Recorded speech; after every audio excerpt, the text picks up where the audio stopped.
2024ರಲ್ಲಿ ಡಿ.ಕೆ. ಸುರೇಶನ್ನ ಸೋಲಿಸಿದ್ದು Munirathna plus Ramesh Jarkiholi partnership. 2028ಕ್ಕೆ ಡಿ.ಕೆ. ಶಿವಕುಮಾರನ್ನ MLA ಆಗಿ ಸಹ ಸೋಲಿಸಿ ಮನೆ ಕಳಿಸ್ತಾರೆ. ಒಂದು ದೊಡ್ಡ ರಣತಂತ್ರನೇ ಎಳೆದಿದ್ದಾರೆ. 2024ರಲ್ಲಿ ಡಿ.ಕೆ. ಸುರೇಶನ್ನ ಸೋಲಿಸಿದ್ದು ಬೇರೆ ಯಾರೂ ಅಲ್ಲ, ಮುನ್ರತ್ನ ಪ್ಲಸ್ ರಮೇಶ್ ಜಾರಕಿಹೊಳಿ ಪಾರ್ಟ್ನರ್ಶಿಪ್. ಮತ್ತೆ ಅವರ ರಣತಂತ್ರ ಒಂದು ದೊಡ್ಡ ಟೀಮೇ ಇದೆ. ಅದಕ್ಕೋಸ್ಕರನೇ ಡಿ.ಕೆ. ಸುರೇಶ್ ಸೋತಿದ್ದು. 2028ಕ್ಕೆ ಹಿಂದ್ಗಡೆ 1100 ವರ್ಷ ಹಳೆ ಗುಂಡಾಂಜನೇಯ ದೇವಸ್ಥಾನ ಹಿಂದ್ಗಡೆ ಇರೋದು. ಇದ್ರ ಮೇಲೆ ನಂಬಿಕೆ ಇಟ್ಟು ಹೇಳ್ತೀನಿ, 2028ಕ್ಕೆ ಡಿ.ಕೆ. ಶಿವಕುಮಾರನ್ನ ಫರ್ಗೆಟ್ ಅಬೌಟ್ ಬಿಕಮಿಂಗ್ CM. 2028ಕ್ಕೆ ಅವರನ್ನ MLA ಆಗಿ ಸಹ ಸೋಲಿಸಿ ಮನೆ ಕಳಿಸ್ತಾರೆ. ಒಂದು ದೊಡ್ಡ ರಣತಂತ್ರನೇ ಎಳೆದಿದ್ದಾರೆ. It's not only D K. Shivakumar, ಜೊತೆಯಲ್ಲಿ ಲಕ್ಷ್ಮಿ ಹೆಬ್ಬಾಳ್ಕರ್ ಸಹ ಸೋಲುತ್ತಾರೆ 2028ಕ್ಕೆ. ನಾನು ಆವಾಗಲೇ ಒಂದು ಪೋಸ್ಟ್ ಹಾಕಿದೆ, ಹಿಂಬಾಲಕರೇ ಜಾಸ್ತಿ ಇರುವಂತ ಈ ಸಮಾಜದಲ್ಲಿ ಸಾಮಾನ್ಯ ಜನ ನಗಬೇಕು, ಅವ್ರ ಹತ್ರ ದುಡ್ಡು ಉಳಿಬೇಕು, ಅವ್ರ ಅಧಿಕಾರಕ್ಕೆ ಬರಬೇಕು, MLA ಆಗಬೇಕು, ಬಡವ್ರ ಮಕ್ಕಳು MP ಆಗಬೇಕು, CM ಆಗಬೇಕು ಅಂತ ಆಸೆ ಪಡುವಂತ ವ್ಯಕ್ತಿ ನಾನು. ನೀವು ನನ್ನ ಸ್ಟೇಟ್ಮೆಂಟ್ ಮೇಲೆ ನನಗೆ ಹೇಳಿದ್ರು, ನೀನಾ ಅಂತ ನಗೋರು 1000 ನಗಲಿ. 15 ವರ್ಷ ದೆಹಲಿಯನ್ನ ಸತತವಾಗಿ ಆಡಿದಂತ ಕಾಂಗ್ರೆಸ್ ಅನ್ನ ಕಿತ್ತು ಬಿಸಾಕಿದ್ದು ಇದೇ ಅರವಿಂದ್ ಕೇಜ್ರಿವಾಲ್.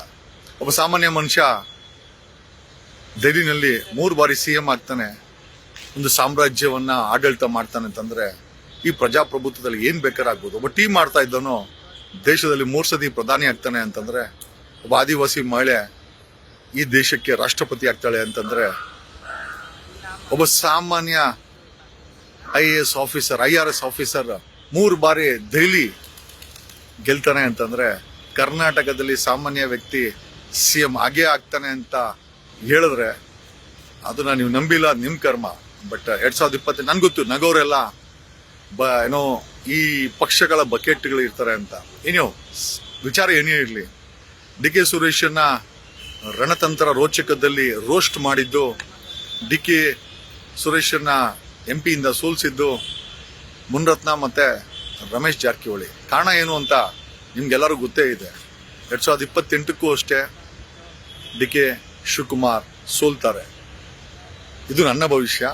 ಯಾಕಂದ್ರೆ ನಾವು ಫ್ಯಾಕ್ಟ್ಸ್ ಅನ್ನ ಇಟ್ಕೊಂಡು ಈ ಭವಿಷ್ಯವನ್ನ ಹೇಳ್ತಾ ಇದ್ದೀವಿ.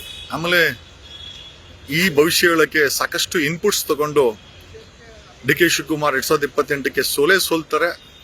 ಅಂಡ್ ದೊಡ್ಡ ದೊಡ್ಡ ತಿಮ್ಮಿಂಗಿಲಗಳು ಆಲ್ರೆಡಿ ದೊಡ್ಡ ರಣರಂಗವನ್ನು ರಚಿಸಿದೆ. 1400 ಕೋಟಿ ಡಿಕ್ಲೇರ್ ಮಾಡಿರೋ ಶಿವಕುಮಾರ್ ಹತ್ರ ಹಣ ಇದೆ ಹೊರತು ಜನ ಬಲನೂ ಇಲ್ಲ, MLA ಬಲ ಖಂಡಿತ ಇಲ್ಲ. MLA ಬಲ ಇದ್ದಿದ್ರೆ ಕಾಂಗ್ರೆಸ್ ಹೈಕಮಾಂಡ್ ಡಿ.ಕೆ. ಶಿವಕುಮಾರ್ನ CM ಮಾಡಿರೋದು. ಈಯಪ್ಪ ಪ್ರಮೋಷನ್ ಅದು ಬಿಟ್ಟು ಹಣ ಮಾಡಿರೋದು ಬಿಟ್ರೆ MLAಗಳ ಮೇಲೆ ಹಿಡಿತಾನೂ ಇಲ್ಲ, ಯಾವ MLAನೂ ಇಷ್ಟನೂ ಪಡಲ್ಲ. ಅದಕ್ಕೆ ಅದದೇ ಆದಂತ ಕಾರಣ ಇದೆ. But one thing is certain,